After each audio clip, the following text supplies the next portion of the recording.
Women's premier league 2025 final Mumbai Indians Delhi Capitals women கடையில் நடக்க போது அதோட ஃபேண்டசி ப்ரிவ்யூ பார்க்க போகிறோம். ரெண்டு டீம்ஸுமே ஸ்ட்ராங்காக இருக்காங்க. குறிப்பாக அவங்களோட கேப்டன்சி சூப்பராக இருக்குது. அதனால தான் இங்கே வந்தாங்கன்னே சொல்லலாம். ஏன்னா இந்த சீசனில் 5 டீம்ஸ் இருந்தாங்க. 5 டீம்ஸுமே குவாலிட்டி டீம்ஸு. ஒரு பக்கம் ஆர்சிபி போன சீசனோட சாம்பியன், அவங்க நல்ல பர்ஃபார்மன்ஸ் ஸ்டார்ட்டில் கொடுத்தாங்க, மிடில் பேஸில் சொதப்பிட்டாங்க, அவங்க ஹோம் லெக்கில் தோத்தாங்க. யூபி வாரியர்ஸ் பேக் எண்டில் நல்ல பிளேயர்ஸ் வச்சுருந்தாங்க. இனிஷியலாக ஓப்பனிங் சைடு இந்தியன்ஸாக அனுப்பிச்சிருந்தாங்க. அது உங்களுக்கு பின்னடைவாக போச்சு. கேப்டன்சி சைடுன்னு யோசிக்கும் போது அவங்க சுமாராக தான் பண்ணாங்க. இன்னொரு பக்கம் குஜராத் ஜியன்ஸு டீசன்ட் பர்ஃபார்மன்ஸு, ஓவராலாக நிறைய நல்ல பிளேயர்ஸ் வச்சுருந்தது கூட எந்த நேரத்தில் போலிங் ரொட்டேஷன், எந்த நேரத்தில் பேட்டிங் ரொட்டேஷன், பேட்டிங் ஆர்டர் மாற்றி அனுப்புறது, இந்த மாதிரி ப்ராப்ளம்ஸ் அங்கேயுமே இருந்தது. அதனால் அது மட்டும் இல்லை, எலிமினேட்டரில் வந்து ஓரளவுக்கு செட்டில்டு யூனிட்டாக வந்தால் கூட சில கேட்சஸை ட்ராப் பண்ணாங்க, மேட்சையும் ட்ராப் பண்ணாங்க. இப்போ அந்த டீம்ஸ் எல்லாம் வெளியில். மும்பை இந்தியன்ஸ் டெல்லி கேபிட்டல்ஸை பொறுத்த வரைக்கும் அவங்களோட கேப்டன்சி மேனேஜ்மெண்ட் சைடு சூப்பராக பண்ணுறாங்க. அதனால் இங்கே வந்திருக்காங்க. டெல்லி கேபிட்டல்ஸ் தொடர்ந்து ஃபைனலுக்கு வர்றது நம்ம பார்க்குற ஒரு விஷயம். டைரக்ட் ஃபைனலிஸ்ட்டாக வராங்க. அதில் புரிஞ்சுக்க வேண்டிய விஷயம் என்னென்னா, தொடர்ந்து தோத்துக்கிட்டு இருக்காங்க. இந்த ஃபைனலில் ஜெயிப்பாங்களா? மும்பை இந்தியன்ஸ் முதல் சீசனில் எலிமினேட்டரில் ஜெயிச்சு ஃபைனலில் ஜெயித்தாங்க. போன சீசனில் எலிமினேட்டரில் தோற்று வெளில போனாங்க. இந்த சீசனில் எலிமினேட்டரில் ஜெயிச்சு ஃபைனலுக்கு வந்திருக்காங்க. ஜெயிப்பாங்களா? டெல்லி கேபிட்டல்ஸ் இந்த ஃபைனல் ஓரியிலேருந்து வெளியில் வந்து ஜெயிப்பாங்களா? பேசலாம். MSC Cricket 11 அப்படின்னு சர்ச் பண்ணி டெலகிராமில் ஜாயின் பண்ணிக்கோங்க. குழப்பம் இருந்ததுன்னா டாப் கமெண்ட் லிங்க் இருக்குது, கிளிக் பண்ணி ஜாயின் பண்ணிக்கோங்க. XL11 ஸ்மால் லீக்குக்கு பெஸ்ட்டான ஆப்பு. கண்டிப்பாக பயன்படுத்திங்க. ரெகுலராக ஃப்ரீ கான்டெஸ்ட் கொடுக்குறாங்க. ப்ராக்டிஸ் பண்ணணும்னு நினைக்கிறவங்களுக்கு நல்ல வாய்ப்பு. இன்றைக்கி டேக்கு 15,000 ஃப்ரீ கான்டெஸ்ட் இந்த பர்டிகுலர் மேட்ச்சுக்கு இருக்குது. பயன்படுத்திங்க. இன்வெஸ்ட்மெண்ட் லீடர் போர்டு இருக்குது. தொடர்ந்து விளையாண்டிங்கன்னா அந்த இன்வெஸ்ட்மெண்ட் லீடர் போர்டு ப்ரைஸ் உங்களுக்கு இருக்குது. அதையுமே பயன்படுத்தி XL11 இன்ஸ்டால் பண்ணலைன்னா டாப் கமெண்ட் லிங்க் இருக்குது, கிளிக் பண்ணி இன்ஸ்டால் பண்ணி என்னோட ரெஃபரல் கூட பயன்படுத்த மறக்காதீங்க. பிரபோன் ஸ்டேடியம் மும்பையில் தான் அந்த போட்டி. மழைக்கான வாய்ப்பில் மார்ச் 15 8 PM மேட்ச் ஸ்டார்ட் ஆகுது. 14 போட்டியில் 7 பேட் ஃபர்ஸ்ட்டு 7 சேஸிங்க. இந்த சீரியஸ் ஆரம்பிக்கும் போது, அதாவது இந்த பர்டிகுலர் கிரவுண்டில் ஆரம்பிக்கும் போது சேஸ் பண்ணுற டீமுக்கு அட்வான்டேஜ் இருந்ததா அந்த நம்பர் இருந்தது. கடந்த 3 போட்டியில் தொடர்ந்து பேட் ஃபர்ஸ்ட்டு தான் ஜெயிக்கிறாங்க. அந்த வகையில் பார்க்கும்போது இப்போ பேட் ஃபர்ஸ்ட்டு சேசிங் ரெண்டுமே ஈக்குவலாக இருக்குது. இங்கே பேட் ஃபர்ஸ்ட் பண்ணால் ஓகேவோ அப்படிங்கிற அளவுக்கு யோசிக்க தோணுது. ரன்ஸ் ஆன் த போர்டு வைக்கும்போது கண்டிப்பாக இங்கே சேஸ் பண்ணுறது அவ்வளோ ஈஸி கிடையாது. பிச்சை பொறுத்த வரைக்கும் அவ்வளோ கிராஸ் இல்லை, அதனால் இனிஷியல் ஸ்விங் அந்தளவுக்கு ஆஃபர் பண்ணலை. அண்ட் டியூ ஃபேக்டர் அப்படிங்கிற ஒரு விஷயம் இருக்கிறதுனால தான் சேஸ் பண்ணுற டீம் அப்படிங்கிற மாதிரி ஒரு ஆங்கிளில் டாஸ் வின் பண்ணுற கேப்டன் சேஸ் பண்ண பார்க்குறாங்க. But still bat first team ஜெயிக்கிறனால இன்றைக்கி ஒரு மாற்றமே இது நடக்குமா? ஏன்னா இந்த சீசன் முழுமையாகவே சேஸ் பண்ணது தான் விரும்புகிறாங்க டாஸ் வின் பண்ணுற கேப்டன்.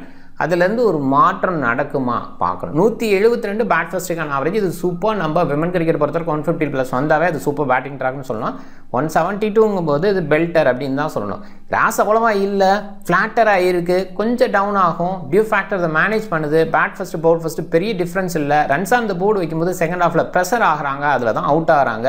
அதை தான் நம்ம புரிஞ்சுக்க வேண்டியது இருக்குது. சேஸ் ப்ரிஃபரபிள் தான். பேட் ஃபர்ஸ்ட் பண்ணும்போது 6 விக்கெட் வந்திருக்கு, சேஸ் பண்ணும்போது 6 விக்கெட் ஆவரேஜாக இருந்திருக்கு. டெல்லி கேபிட்டல்ஸ் தான் ஹை அண்ட் லோ ஸ்கோர்ஸை பதிவு பண்ணியிருக்காங்க. இதுக்கு முன்னாடி ஃபைனலில் ப்ரோபோனில் 131க்கு 9 அப்படின்னு அடித்து தோற்றுருக்காங்க. அது கொஞ்சம் மைண்ட் பண்ணணும். 223க்கு 2 அப்படிங்கிறதையும் அவங்க அடிச்சிருக்காங்க. எந்த இடத்துல போய் நிற்பாங்க பார்க்கணும். 150க்கு பிலோவா 4 டைம்ஸ், 190க்கு அபோவா 4 times and middle score 6 times, 170 above அப்படிங்கிறது மினிமம் எதிர்பார்க்குற ஒரு இடத்துல இருக்குது. ரெண்டு பக்கமே நல்ல பேட்டிங் டெப்த் இருக்குது. பேட்டிங் டெப்த் இருக்கிற டீம் தான், அதனால் ஸ்கோர் எதிர்பார்க்கலாம். கடந்த 3 போட்டி இந்த சீசனில் பாருங்கள்.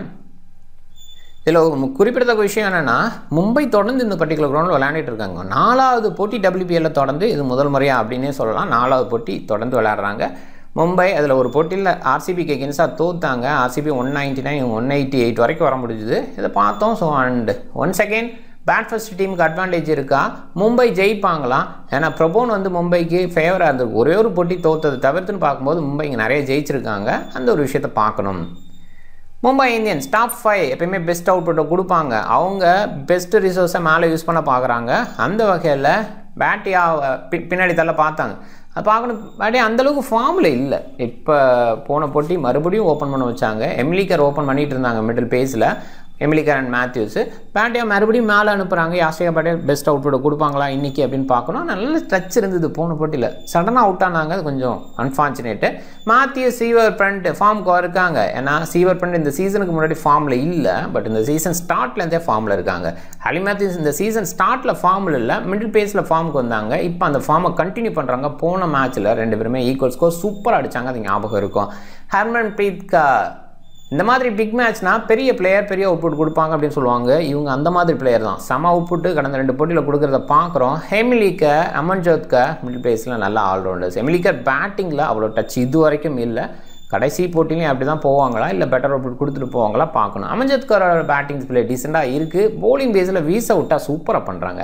சஜீவன் சஜனா, கமலினி, சன்ஸ்கிரிட் குப்தா இந்த அளவுக்கு இந்த பேட்டிங் டெப்த் இருக்குது. சஜீவன் சஜனா பால் வந்து ஹிட் பண்ண பார்ப்பாங்க. கமலினி எக்ஸ்பீரியன்ஸ் இல்லை அப்படின்னா கூட வேறு லெவலில் ஃபினிஷ் பண்ணுறாங்க. திங்கிங் நல்லா இருக்குது. சான்ஸ்கிரிட் குப்தா பொறுத்த வரைக்கும் 2 பாயிண்டில் யோசிக்கலாம். பவுலிங் கொடுத்தா சூப்பராக பண்ணுவாங்க, அதில் எந்த டவுட்டுமே பட தேவையில்லை. அதே நேரத்தில் பேட்டிங் பேஸ்லேயும் இருக்கிற குவாலிட்டி இருக்குது. நிறைய கேட்ச் அப்படிங்கிறது இவங்கள்ட்ட போகிற விஷயம். ரன் அவுட் இந்த மாதிரி இடத்துல இன்வால்வ் ஆகிறாங்க. கடந்த போட்டிகளில் அந்த மாதிரி சில ஈடுபாடும் இருக்குது அப்படிங்கிறனால பார்க்கணும். சப்லின் இஸ்மாயில் நியூ பாலில் வீசுகிறாங்க, மிடில் பேஸில் வீசி முடிக்கிறாங்க. இது அவங்களோட டெம்ப்ளேட்டாக இருக்குது. சூப்பராக பவுல் பண்ணிட்டு இருக்காங்க. சைகா இஷாக் எக்ஸ்பீரியன்ஸ் பேஸ்லனால இவங்க சைடு போகிறாங்க. சிசோடியாக்கு ஓவரா, பன்னிகா சிசோடியாக்கே வாய்ப்பு மறுபடியும் கொடுப்பாங்களா சைகா இஷாக்கு ஓவரா, அதை மட்டும் ஆன் டைமில் பார்த்துப்போம். டெல்லி கேபிட்டல்ஸ் இங்கே மாற்றம்னு யோசிக்கும் போது ஸ்ரீசரணி உள்ளே வருவாங்க. பாசிபிளாக டிட்டஸ் அதுக்கு பதிலாக ஒரு லெஃப்ட் ஆர்ம் ஆர்த்தராக் தேவைங்கிற ஆங்கிள் அந்த ஒரு விஷயத்தை பண்ணலாம். ஏற்கனவே செஸ்டனசன் இருக்காங்க, இல்லை கூட ஸ்ரீசரணிக்கு போகலாம். நல்லா பண்ணியிருக்காங்க இது வரைக்கும். ஆனால் டெல்லி கேபிட்டல்ஸை பொறுத்த வரைக்கும் இந்த பவுலிங் பேஸில் பயன்படுத்துறது அவங்களுக்கு தான் தெரியுது. மெக்லானிங் என்ன மாதிரி அந்த ஐடியாவை வச்சு பண்ணுறாங்க அப்படின்னு எங்களுக்கு கிளியர் ஐடியா எடுக்க முடியல. எனிவே பார்க்கலாம். மென்னுமணி, ஸ்ரீசரணி இவங்க 2 பேர்த்துக்கு இடையில் கொஞ்சம் ஓவர் ஷேர் ஆகும், அது பார்க்கலாம். அண்ட் இப்போதைக்கு மெக்லானிங் சஃபாலி ஒரு ஓப்பன் பண்ணுறாங்க. பெஸ்ட் ஓப்பனிங் பேர் WPLனால் இவங்க தான். அந்த நம்பர்ஸ் பக்கத்தில் யாருமே இல்லாத அளவுக்கு பெஸ்ட்டாக இருக்குது. அண்ட் மெக்லானிங் ஆரம்பத்தில் அந்த அளவுக்கு ஃபார்மில் இல்லைனாலும் இப்போ செம்ம டச்சில் இருக்காங்க. கொஞ்சம் லேட்டாக பெஸ்ட் அவுட்புட் கொடுப்பாங்க. அந்த மெக்லானிங்கோட ஸ்டைலு அதுதான் இருந்துக்கிட்டு இருக்குது. சஃபாலி வர்மா ஹிட்டிங் பேஸில் அதிக 6s WPL அவங்க தான் அடிச்சிருக்காங்க. அந்த நம்பர் நல்லா இருக்குது. Jess Jonassen left arm orthodox promote பண்ணாங்க. ஜெமிமா அந்தளவுக்கு நம்பர் 3ல் பெஸ்ட்டாக இல்லை. செஸ் ஜெனசனை வச்சு குயிக்காக ஆட வச்சுக்கலான்னு ஒரு போட்டி அனுப்புனாங்க. அந்த இடத்துல பெரிய சக்ஸஸ் பண்ணாங்க. அடுத்தடுத்து அவங்கள அனுப்ப வச்சுட்டாங்க. ஒரு சில நேரங்களில் மாறி போகலாம். ஜெஸ் ஜெனசன் பேக் ஹேண்டில் வரலாம். பட் கண்டிப்பாக குவாலிட்டி கொடுக்குறாங்க ஜெஸ் ஜெனசன், அதில் எந்த டவுட்டுமே கிடையாது. ஒரு பாயிண்டில் சேஸ் பண்ணுற மாதிரி இருந்தால் செஸ் ஜெனசனை கொஞ்சம் ஏர்லியாக அனுப்பலாம். பேட் ஃபர்ஸ்ட் பண்ணுற சுச்சுவேஷனில் லேட்டாக அனுப்புவாங்க அப்படின்னு தோணுது. ஜெமிமா பொறுத்த வரைக்கும் இந்த சீசனில் ஒரு போட்டியில் நல்லா விளாண்டாலும் மற்ற போட்டிகள் அவ்வளோ சிறப்பாக இல்லை. எதிர்பார்த்த பர்ஃபார்மன்ஸ் அவங்கள்ட்ட இருந்து வரலை. சதர்லாண்ட் கண்டிப்பாக குவாலிட்டி பிளேயர். பவுலிங் பேஸில் ஓகேவாக இருந்தால் கூட பேட்டிங் பேஸில் என்ன பெஸ்ட் அவுட்புட் கொடுக்கல. அதே தான் கேப் சைடும் சொல்லணும். கேப்பிட்டல் இருந்த ரெகுலர் பவுலிங்கே கொஞ்சம் குறைஞ்ச மாதிரி இருக்குது. பேட்டிங் அவுட்புட் இன்னுமே குறைஞ்சிருக்கு. அவங்களோட இன்ஜுரி கன்சர்ன் மிடில் இருந்தது, இப்போ இல்லை. அதுக்கு முன்னாடி மேட்ச் சீசனுக்கு முன்னாடி அது வந்து அவங்களுக்கு பாதிப்பை ஏற்படுத்துதோ, அவங்களோட ஃபுல் ஸ்ட்ரென்த்தை வெளிப்படுத்த மாற்றாங்களோ அப்படின்னு தோணுது. ஆனால் செம்ம குவாலிட்டியாக இருந்து பார்த்துருக்கோம். சாரா பிரைஸ் டீசெண்டான விக்கெட் கீப்பர் பிளேயர், டாப் ஆர்டரில் சக்ஸஸ்ஃபுல்லாக இருந்திருக்காங்க. இங்கேயுமே ஓரளவுக்கு ஃபினிஷ் பண்ணி கொடுக்குறாங்க. நிக்கி பிரசாத், சிக்கா பாண்டே, மின்னுமணி, ஸ்ரீசரணி எல்லாருமே செம ஃபார்மில் இருக்காங்க. பட் நிக்கி பிரசாத்தோட பேட்டிங் ஆர்டர் ரொம்ப லேட்டாக இருக்குது. பவுல் பண்ண மாட்டாங்க. சிக்கா பாண்டே ரீசெண்டாக செம ஃபார்முக்கு வந்திருக்காங்க. மிடில் கொஞ்சம் டவுனாக இருந்தாங்க. அண்ட் இந்த சீரீஸை பொறுத்த வரைக்கும் ஃபார்ம் இதுக்கு முன்னாடி சூப்பர் ஸ்மாஷ் விளாண்டாங்க. அங்கே போனது பயங்கர ஃபார்ம் அவுட்புட்டை கொடுத்துச்சு. அதில் பேட்டிங் பவுலிங் ரெண்டுலேயுமே சூப்பர் டிஸ்பிளே கொடுத்தாங்க, ஞாபகம் இருக்கும். மின்னுமணி நல்ல பவுலர், டவுட்டே கிடையாது. இன்னுமே பேட்டிங்கில் மேலே அனுப்புனா நல்ல அவுட்புட் கூட கொடுக்க முடியும். ஓவர் நிக்கி பிரசாத் வரலாம். நிக்கி பிரசாத் ரீசெண்டாக செம்ம கலக்கலான பர்ஃபார்மன்ஸ் கொடுத்துருக்காங்க. அண்ட் டெல்லி கேபிட்டல்ஸ்க்கே ஒரு போட்டியை ஜெயிச்சு கொடுத்துருக்காங்க அப்படின்ற அந்த பேஸில் யோசிப்பாங்க. அண்ட் வேறு வழி இல்லை. பேட்டிங் டெப்த்துங்கும் போது அவங்க கீழே தான் வந்தாகணும். ஸ்ரீசரணியும் டீசெண்டான ஹிட்டிங் எபிலிட்டி வச்சுருக்காங்க. லெஃப்ட் ஆர்ம் ஆர்த்தராக்ஸ் பவுலிங்கில் எவ்வளோ பயன்படுத்துவாங்க அப்படிங்கிறது அந்த இடத்துல ஒரு கேள்வியாக இருக்குது. தொடர்ந்து பேட்டியா கஷ்யப்புக்கெல்லாம் வாய்ப்பு இல்லாமல் இருந்தது. பாசிபிளாக பெரிய சேஞ்சு நல்ல டீம் பண்ணுறதில்ல. அந்த வகையில் டெல்லி கேபிட்டல்ஸும் அவ்வளோ சேஞ்ச் பண்ண மாட்டாங்க. ஒருவேளை ஸ்ரீசரணிக்கு பதிலாக டிட்டஸ் சாது எதுவும் வரலாம். மும்பை விமன் இந்த டீம் பொறுத்த வரைக்கும் பேட்டிங் டெப்த்து சன்ஸ்கிரிட் குப்தா வரைக்கும் இருக்குது. இங்கே பேட்டிங் டெப்த்து ஸ்ரீசரணி வரைக்கும் இருக்குது. ஸோ அதை பார்க்குறோம். அதில் கொஞ்சம் அட்வான்டேஜ் டெல்லிக்குன்னு சொல்லலாம். ஆனால் ஃபார்ம் பேஸில் இந்த டாப் 5 நல்லா இருக்காங்க. மிடில் பேஸில் இந்தியன்ஸாக இருக்காங்க. இங்கேன்னு பார்க்கும்போது கண்டிப்பாக டாப் 5 நல்லா இருக்காங்க அப்படிங்கிறது இருக்குது. மிடில் 2 ஓவர்சீஸும் குவாலிட்டி ஓவர்சீஸு. ஃபார்மில் டவுனாக இருக்கிற மாதிரி கேப்ஸ் அதெல்லாம் இருக்காங்க. இந்த ஓவர்சீஸ் ஃபார்ம் டவுனாக இருக்குது அப்படிங்கிறதுனால இது கொஞ்சம் ஒரே ஃபேக்டர் டெல்லி கேபிட்டல்ஸை பொறுத்த வரைக்கும்.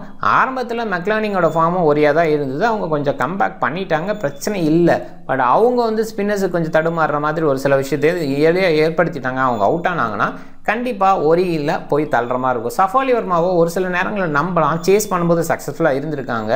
ஆனால் இன்னிங்ஸ் பில்டிங் அப்படின்ற வகையில் சஃப் அலி வர்மாவை யோசிக்க முடியாது. செஸ் ஜெனரேஷன் ஃபார்மில் இருக்காங்க, பட் ஸ்டில் அவங்க லெக் சைடு புல் ஷாட் இந்த மாதிரி இடத்துல சில நேரங்களில் மாட்டிக்க வாய்ப்பு இருக்குது. அதெல்லாம் ஐடென்டிஃபை பண்ணி கொஞ்சம் பிளான் பண்ணுவாங்க மும்பை இந்தியன்ஸ் அப்படின்னு தோணுது. கம்பேரிட்டிவ்லி டெல்லி விமன் வந்து ஸ்ட்ராங்காக இருக்காங்க, பட் மும்பையை பொறுத்த வரைக்கும் கொஞ்சம் ஃபார்மில் பெட்டராக இருக்காங்க. ஸோ அந்த பேஸில் யோசிக்கும் போது மும்பை இந்தியன்ஸுக்கு கொஞ்சம் அட்வான்டேஜ் இருக்குது. But Delhi women Mumbai Indians இந்த ரெண்டு டீமையும் பார்க்கும்போது ரொம்ப ரொம்ப ஈக்குவலாக தான் நான் பார்க்குறேன். இன்றைக்கி போட்டி ஒருத்தரோட பெட்டர் பர்ஃபார்மன்ஸு எல்லாத்தையுமே சேஞ்ச் பண்ண வாய்ப்பு அப்படி தான் நான் யோசிக்கிறேன். டெல்லி விமனில் அனாபல்ஸ் அதனால் அந்த மெரிசன் கேப் ரெண்டு பேருமே அவங்களோட பேட்டிங் டிஸ்பிளே ரெகுலர் ஸ்ட்ரென்த்துக்கு விளாண்டாவே டெல்லி விமன் ஜெயிக்கிறதுக்கான வாய்ப்பு ரொம்ப அதிகம். ஸ்ட்ரென்த் பேஸில் கண்டிப்பாக டெல்லி விமன் பெஸ்ட்டாக இருக்காங்க, அதில் எந்த டவுட்டுமே கிடையாது. பார்க்கலாம் இன்றைக்கி இந்த டீம் ஜெயிக்கும் இந்த டீம் ஜெயிக்காது அப்படின்னு சொல்ல முடியல. அண்டு பவுலிங் ஆப்ஷன்ஸு கண்டிப்பாக ஹெவியாக தான் மும்பை இந்தியன்ஸ் வச்சுருந்தாலுமே 4 ஓவர்ஸீஸு கண்டிப்பாக அவங்களோட முழுமையான கோட்டா வீசிடுறாங்க, அதில் டவுட் பட தேவையில்லை. ரிமைனிங் பவுலிங் தான் மற்றவங்களுக்கு கிடைக்குது. அமன்ஜோத் கொஞ்சம் அதிகமாக வீசலாம். ஒரு பக்கம் ஷைகா இஷாக்கோ இல்லை பர்னிகா சிசாடியோ இவங்க ரெண்டு பேர்த்தில் யாராவது ஒருத்தவங்க ஒரு சில ஓவர்ஸ் வீசுவாங்க. லெஃப்ட் ஹேண்டில் நிற்கிற மாதிரி இருந்தால் சான்ஸ்கிரிட்டி குப்தாவோட ஓவர்ஸ் இருக்கலாம். மேத்யூஸ் அண்ட் எம்லிகா 2 ஓவரில் வீச வாய்ப்பு. இந்த சைடு ஓவர்ஸ் வீசுறது நிறைய இல்லை, பிரச்சனை இல்லை. ஏன்னா டெல்லி கேபிட்டல் சில நேரங்களில் ஒருத்தருக்கு பவுலிங் கொடுக்காமே கூட இருந்து பார்த்துருக்கோம். மின்னுமணி வச்சுருப்பாங்க, மின்னுமணிக்கு பவுலிங் கொடுக்காம இருக்கலாம். மொதல் மேட்ச்சில் மின்னுமணிக்கு நிறைய விக்கெட் கிடைச்சா கூட அடுத்த மேட்ச்சில் விக்கெட்ஸை கொடுக்காம இருந்திருக்காங்க. ஸோ இந்த மாதிரிலாம் நம்ம பார்த்துருக்கோம். எனிவே ஒரு லெஃப்ட் ஹேண்டர் இருந்தால் அந்த இடத்துல பயன்படுத்த பார்க்குறாங்க மெக்லானிங், அது மட்டும் நம்ம மின்னுமணிகிட்ட யோசிக்கிற ஒரு விஷயமா இருக்குது. அண்ட் அகெயின்ஸ்ட்டு யாஸ்டிகா பாட்டியே இருக்கும். யாஸ்டிகா பாட்டி தொடர்ந்து விளையாடுற மாதிரி இருந்தால் ஆஃப்டர் பவர் பிளே கண்டினியூ ஆகிற மாதிரி இருந்தால் மின்னுமணியோட ஓவர் கண்டிப்பாக எதிர்பார்க்கணும்.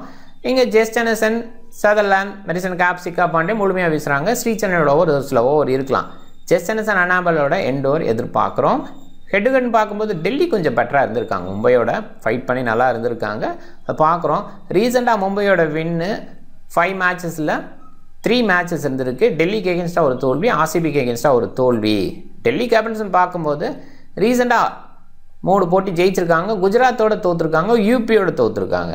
இந்த 2 டீம் கிடையில்னு பார்க்கும்போது ரீசெண்டாக டெல்லியோட டாமினேஷன் பயங்கரமாக இருந்திருக்கு. ஸோ ஆரம்பத்தில் மும்பையோட டாமினேஷன் இருந்திருக்கு. ஆரம்பத்தில் 4 போட்டியில் 3 போட்டி மும்பை, ஒரே ஒரு போட்டி தான் டெல்லி. கடந்த 3 போட்டியில் டெல்லி தான் ஜெயிச்சிட்டு இருக்காங்க. இன்றைக்கி ஒரு வேளை டெல்லிக்கான வாய்ப்பு இருக்குமோ, முதல் முறையாக சாம்பியன் ஆவாங்களோ, தொடர்ந்து ஃபைனலில் இருந்து அழுத்து இன்றைக்கி ஜெயிச்சு மேலே வர்றதுக்கும் வாய்ப்பு இருக்குது. டாப் 14 மைண்டில் மெக்லானிங், சஃப் அலி வர்மா, யாஸ்டிகா, மேத்யூஸு எல்லாருமே ஓப்பனர்ஸு. அதில் மேத்யூஸு டபுள் ஆப்ஷனில் இருக்காங்க. யாஸ்டிகா பாட்டியா விக்கெட் கீப்பிங்கில் கொஞ்சம் பாயிண்ட் எடுத்து கொடுக்குறாங்க. ஜெஸ் ஜெனரேஷன், சீவர் 2 பேருமே சூப்பர் ஆல்ரவுண்டர், செம்மையாக பவுல் பண்ணுறாங்க. அதே நேரத்தில் பேட்டிங் டிஸ்பிளே ரொம்பவே சூப்பராக இருக்குது. சீவர் ஃப்ரெண்ட் அந்த ஸ்டெபிலிட்டி கொடுத்து போவாங்க, நம்பிக்கையாக நம்ம போடலாம் அப்படிங்கிற அளவுக்கு இருக்கும். And Jemimah Rodrigues, Harmanpreet Indian super batters செம்மையாக பர்ஃபார்ம் பண்ணி பார்த்துருக்கோம். முக்கியமான மேட்ச்சில் ஹர்மன் பிரீத்தோட அவுட்புட் பெஸ்ட்டாக வரும் அப்படின்னு நம்புகிறேன். அனாபல் சதர்லேண்ட், எமிலிகா, கேப்பு இவங்கெல்லாம் சூப்பர் ஆல்ரவுண்டர்ஸ், ஓவர்சீஸ் ஆல்ரவுண்டர்ஸு. பேக்கெண்டில் செம்மையான அவுட்புட் பேட்டிங் பேஸில் கொடுக்க முடியும். அண்ட் பவுலிங் கண்டிப்பாக 4 ஓவர் வீசுறதுக்கான வாய்ப்பு. அமன்ஜோத் பவுலிங் பேஸில் சில நேரங்களில் அண்ட் பேக்கெண்டில் சின்னதாக ஹிட் பண்ண முடியும் அப்படிங்கிற ஆங்கிளில் ஒரு சில டீம்ஸில் இன்க்ளூட் பண்ணுங்கள். சிக்கா பாண்டே, சப்னின் இஸ்மாயில் நல்ல சாய்ஸு, 4 ஓவர் வீசுறதுக்கான வாய்ப்புங்கிற மாதிரி பார்க்கணும். பிக் பேஸில் ஜெமிமாவை குறைவாக பிக் பண்ணியிருக்காங்க. அமன்ஜோத், சாரா பிரைஸ் அண்ட் ஸ்ரீசரணி இவங்கெல்லாம் குறைவாக பிக் பண்ணியிருக்காங்க. ஸ்ரீசரணி ஒரு பாயிண்டில் யோசிக்கும் போது சில ரைட் ஹேண்டர்ஸுக்கு எகென்ஸ்டாக வீச வைப்பாங்க அப்படிங்கிற அந்த ஆங்கிளில் ஸ்ரீசரணி யோசிக்கணும். பேக் ஹேண்டில் வீசுறதுக்கு வாய்ப்பு இருக்குது. ஸோ பேக் ஹேண்டில் கொஞ்சம் பால் ஓல்ட் ஆகும்போது ஸ்ரீசரணியோட பவுலிங் நல்லாயிருக்கும். அந்த பேஸில் பேக் ஹேண்டில் பயன்படுத்துகிறாங்க, அண்டர்ஸ்டாண்டபிள், அதனால் அதை யோசிக்கலாம். சாரா பிரைஸு விக்கெட் கீப்பிங் ஆப்ஷனாக மாற்றி யோசிக்கணும். யாஸ்டிக்கா நல்லா பண்ணலை, இது வரைக்கும் பேட்டிங் பேஸில் பெரிய அவுட்புட் கொடுக்கல. அவங்க க்ளோவ் பாயிண்ட் எடுக்க முடியும், ஓப்பன் பண்ணுறாங்க, இது சேஃப் சாய்ஸு. பட் கொஞ்சம் ரிஸ்க் எடுக்கணும்னு நினச்சா சாரா பிரைஸை யோசிக்கலாம். பேக் ஹேண்டில் ஒரு 10+ ரன்ஸு. ஸோ ஒரு இடத்துல ட்ரீம் டீமில் சாரா பிரைஸ் வரதுக்கான வாய்ப்பாக யாஸ்டிகா பாட்டிக்கு ஓவராக யோசிக்கலாம். ஒரு 4 பாயிண்ட் 5 பாயிண்ட் இந்த டிஃப்ரெண்ட் கூட நமக்கு வின்னிங் ஏற்படுத்தி கொடுக்குற ஒரு விஷயமா இருக்கும். அமன்ஜோத்கர் ஸோ உங்கள் பவுலிங் பேஸில் சில ஓவர்ஸ் வீசுகிறாங்க, ஸ்டம்ப் லைனில் வைக்கிறாங்க, அதுதான் இந்த இவங்களோட பெரிய பாசிட்டிவ்னு பார்க்குறேன். அண்ட் ஜெமிமா ரோட்ரிகஸ் சடனாக வந்து பாக்கெட் வெடிக்கிற மாதிரி வெடிச்சிருவாங்க, பட்டுன்னு ஸ்கோர்ஸை நிறைய பண்ணுவாங்க. ஸோ அந்த மாதிரி ஒரு பிளேயர் ஜெமிமா ரோட்ரிகஸ். ஸோ அதனால் ட்ரை பண்ணலாம். Hayley Matthews, Sciver Brunt, Jess Jonassen நிறைய பேர் கேப்டன் பண்ணியிருக்காங்க. அடிஷனலாக நம்ம ட்ரை பண்ணலாம்னா Harmanpreet big match player அப்படிங்கிற அந்த ஆங்கிளில் Harmanpreet. Annabel and Kapp super bowling allrounders அப்படின்னே சொல்லலாம். இன்னும் சொல்லப்போனால் பேட்டிங் டிஸ்பிளே பயங்கரமாக பண்ணி பார்த்துருக்கோம். இப்போ அது இல்லாமல் இருக்குது. நேரத்தில் ட்ரை பண்ணலாம். ஒரு சில டீம்ஸில் கண்டிப்பாக ட்ரை பண்ணுங்கள். விக்கெட் கீப்பர் யாஸ்டிகாவா சாரா பிரைசனா ஃபார்ம் பேஸில் 2 பேருமே ஒருத்தர் லேட்டாக வராங்க, ஒருத்தர் ஓப்பனில் வராங்க. இருந்தால் கூட ஃபார்ம் பேஸில் யாஸ்டிகா பாட்டியா இல்லை, அதை பார்க்குறதுனால இருந்தாலுமே ஓப்பன் பண்ணுற யாஸ்டிகாவுக்கு நம்ம போக வேண்டிய அவசியம் இருக்குது. பேட்டிங்னு பார்க்கும்போது லேர்னிங்கு ஹர்மன்பிரீத் சஃபாலி 3 பேர்த்தையும் பிக் பண்ணலாம். சஃபாலியை மிஸ் பண்ணி பார்க்கலாம். ஒரு சில டீம்ஸில் மிஸ் பண்ணி பாருங்கள், அது ஓகேவா இருக்கும். அண்ட் ஹர்மன்பிரீத் ஜமீமா ரோட்ரிக்ஸு ஒரு சில டீம்ஸில் பிக் பண்ணுங்கள். மேத்யூஸு ஜெஸ்டனசன் நெமிலிக்க சீவர் சதர்லாண்ட் கேப்பு இவங்கெல்லாம் நல்ல சாய்ஸு. பவுலிங்கில் பாண்டே சிக்கா பாண்டே இப்போ தான் இந்த இடத்துல தான் நம்ம சஃபாலி வர்மாவா இல்லை இஸ்மாயிலானா இஸ்மாயிலை கொஞ்சம் யோசிக்கலாம். நியூ பாலில் கண்டிப்பாக எக்ஸ்ட்ரா பேஸ் இருந்தால் சஃபாலி வர்மா மேனேஜ் பண்ணி ஆடுவாங்க. மும்பைக்கு எதிராக விளையாட முடியும்னு நான் நினைக்கிறேன். ஸோ விக்கெட் கீப்பரை அப் டு த ஸ்டம்ப் போட வைக்கும்போது அந்த இடத்துல மாட்டிக்க வாய்ப்பு இருக்குது. அந்த மாதிரி ஒரு விஷயந்தான். அதனால் இஸ்மாயிலா சஃபாலி வர்மா கொஞ்சம் ஏஜில் அதிகமாக இருக்க வாய்ப்பு இருக்குது. இஸ்மாயிலுக்கு எகென்ஸ்டாக பெட்டராக விளையாடுவாங்க அப்படின்னு தான் தோணுது. சில நேரங்களில் அந்த எக்ஸ்ட்ரா பேஸில் பீட் ஆகலாம். பட் எக்ஸ்ட்ரா பேஸுங்கிறது சஃபாலி வர்மாவுக்கு பிடிச்ச ஒரு விஷயந்தான். சஃபாலி வர்மா சைடாகவே யோசிக்கலாம். அண்ட் கொஞ்சம் மாற்றி யோசிச்சு பாருங்கள். சஃபாலி வர்மா ஒரு டீமில் எடுக்காமல் இஸ்மாயில் எடுத்துங்க. இந்த மாதிரி ரொட்டேட் பண்ணி ட்ரை பண்ணுங்கள். அதே நேரத்தில் எக்ஸ்ட்ரா பேஸுங்கிறது நெக்லானிங்க்கும் பிடிச்ச ஒரு விஷயம். அவங்க கைட் பண்ணி ஆடுவாங்க. அந்த இடத்துல அதையுமே பார்க்க வேண்டியது இருக்குது. ஓப்பனிங் ஸ்பெல் 2 ஓவர் இஸ்மாயில் வீசுறதுனால அந்த இடத்துல மிஸ் பண்ணி ட்ரை பண்ணலாம். சில டீம்ஸில் கொஞ்சம் ரிவர்ஸ்லையும் ட்ரை பண்ணி பாருங்கள். கேப்டன் கொஞ்சம் ஸ்லோ ஆகுது ட்ராக்கு. அந்த ஸ்பின் பவுலர்ஸுக்கு அசிஸ்ட் கிடைக்குது. அதனால் மேத்யூஸை யோசிக்கலாம். இன்னொரு பக்கம் சீவர். ஸோ இதில் சீவர் மேத்யூஸு ரிவர்ஸ் பண்ணிக்கிறதுனால ரிவர்ஸ் பண்ணிக்கிங்க. ஆனால் சீவர் அந்த கன்சிஸ்டண்ட்டை ஷோ பண்ணுறாங்க. இந்த சீசனில் ஹையஸ்ட் ஸ்கோரராக இருக்காங்க. யாருமே பக்கத்திலே இல்லை அப்படிங்கிற அளவுக்கு ஸ்கோர் பண்ணி வச்சுருக்காங்க சீவர் ஃப்ரெண்டு. ஸோ அந்த வகையில் பார்க்கும்போது அவங்கள கேப்டனை ட்ரை பண்ணலாம். பவுலிங் பேஸ்லேயும் இருக்காங்க. பட் ஒரு பாயிண்டில் யோசிக்கும் போது மேத்யூஸ் பவுலிங் முழுமையாக வீசுகிறாங்க, சீவர் முழுமையாக வீசுகிறாங்களா அப்படிங்கிறது கேள்வியாக இருக்குது. ஸோ இந்த பாயிண்டில் மட்டும் கொஞ்சம் மாற்றி ரிவர்ஸில் Matthews captain and Sciver vice captain போடலாம். ஜெஸ்டனசன் ஒரு சில டீம்ஸில், அதே நேரத்தில் ஹெமிலிக்கர் ரொம்ப ரிஸ்க்கான சாய்ஸாக இருக்க மாதிரி இருக்குது. இப்போ பவுலிங் பேஸில் விக்கெட் எடுத்தால் கூட பேட்டிங் பேஸில் ஒரி தான் ஷோ பண்ணிகிட்டு இருக்காங்க. இருந்தால் கூட ஒரு சில டீம்ஸில் அவங்களையும் ட்ரை பண்ணுங்கள். ரிஸ்க் எடுக்கணும்னு நினைக்கிறவங்க பாருங்கள். கிவ் அவே 15,000 கொடுக்குறாங்க. அது இல்லாமல் கிராண்ட் லீக் டீசெண்டாக கொடுக்க ஆரம்பிச்சிருக்காங்க பாருங்கள். அண்டு இதுதான் டீமு. நிறைய ஆல்ரவுண்டர்ஸு, ஒரே ஒரு பவுலர் அப்படிங்கிற மாதிரி எடுத்திருக்கேன்.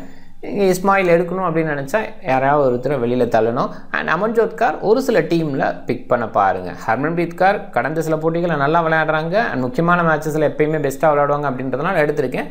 நீங்கள் அவங்களையும் ஒரு சில டீம்ஸில் மிஸ் பண்ணி பாருங்கள். நீங்கள் டிஃப்ரெண்ட் டீமை ட்ரை பண்ணுங்கள். இந்த வீடியோ பிடிச்சிருந்தா லைக் பண்ணுங்கள், உங்கள் ஃப்ரெண்ட்ஸுங்களுக்கு ஷேர் பண்ணுங்கள். சேனலை சப்ஸ்கிரைப் பண்ண மறக்காதீங்க. மிக்க நன்றி.